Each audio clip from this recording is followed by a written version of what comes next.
बच्चों, let's read the question. The question says, read the extracts given below and answer the questions that follow each. Let's read the extract now. Every tinkle on the shingles has an echo in the heart, and 1,000 dreamy fancies into busy being start, and 1,000 recollection weave their air threads into woof as I listen to the patter of the rain upon the roof. So, जो जितने सारे जो drops के sound है उनके roof पे, उनके tiles पे, वो उनके हार्ट में एको कर रहा है और वो सारे डेवलप कर रहे हैं उनके माइंड में बहुत सारे ड्रीमी इमेजिनेशंस है ना उनके बिजी माइंड में, और बहुत सारी मेमोरीज जो है उनकी रिवाइव हो चुकी है और मान लो वो सब वीव हो चुकी है, एंटैंगल हो चुकी है एक दूसरे से, एक अच्छे फैब्रिक की तरह, एक अच्छे पैचवर्क की तरह, जब वो सुन रहे थे वो पैटर साउंड रेन का उनके रूफ टॉप पे। अब इस एक्सट्रैक्ट से जुड़े कोई भी क्वेश्चन का आंसर लिखते वक्त हम क्या की पॉइंट्स ध्यान में रखेंगे? सबसे पहला बात, जो पोएट है वो डिस्क्राइब कर रहे हैं कि जो म्यूजिक बन रहा है रेन से उसका क्या इम्पैक्ट हो रहा है उनके दिल और दिमाग पे। The poet describes the impact of the music made by rain on his heart and mind. Then many imaginative ideas spring up in his mind, बहुत सारे इमेजिनेटिव आइडियाज आ रहे हैं उनके माइंड में, और जो उनकी मेमोरीज है पास्ट से वो रिवाइव हो चुकी है, और मान लो कि वो इंटरवूवन है एक दूसरे से, ऐसे निटेड है, मान लो कि एक पैचवर्क बना रही है जब वो सो करके लेट करके सुन रहे थे उस पैटरिंग साउंड को जो रेन ड्रॉप्स बना रहा था। Many memories of the past are revive and become interwoven as if knitted into a patchwork as he lies listening to the pattering sound of the raindrops.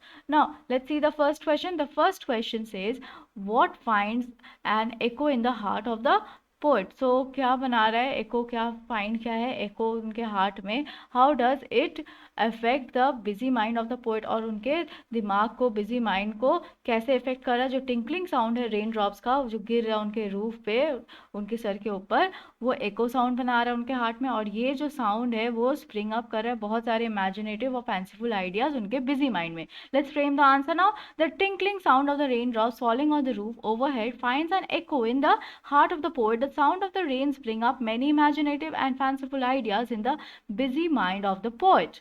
Next, explain the metaphor used in and 1,000 recollection weave their air threads into woof. What does the poet wish to convey? So इस metaphor को आपको explain करना, और दूसरी बात, जो poet है वो क्या कन्वे करने की विश कर रहे हैं। इसका आंसर क्या हो सकता है? इसका आंसर ये हो सकता है जो रिकलेक्शन है उसे कंपेयर किया जा रहा है, मान लो कि वो वीवर्स है और जो मेमोरी है वो एक फैब्रिक है, वो एक पैचवर्क है, राइट। और जो एंटैंगल्ड मेमोरीज, जो एक दूसरे से जुड़े हुए जो मेमोरीज है वो एक क्रिएट कर रहे हैं बहुत यूनिक सा पैचवर्क ऑफ मेमोरीज, और जो पोएट है वो कन्वे करना चाहते हैं अपनी मेमोरीज जो रिवाइव हो चुकी है, पुरानी मेमोरीज पास्ट से, और टैंगल्ड है बहुत अच्छे तरीके से एक दूसरे से, मान लो कि एक पैचवर्क, एक फैब्रिक है, जब वो सो करके सुन रहे थे पैटरिंग sound of the rain drops. Let's frame the answer now. The recollection here are compared to the weavers and the memories to a patchwork. The entangled memories create a unique patchwork of memories. The poet conveys that many memories of the past are revived and get entangled as if woven like a patchwork as he lies listening to the pattering sound of the raindrops. I hope you understood it well. Thank you. Best of luck.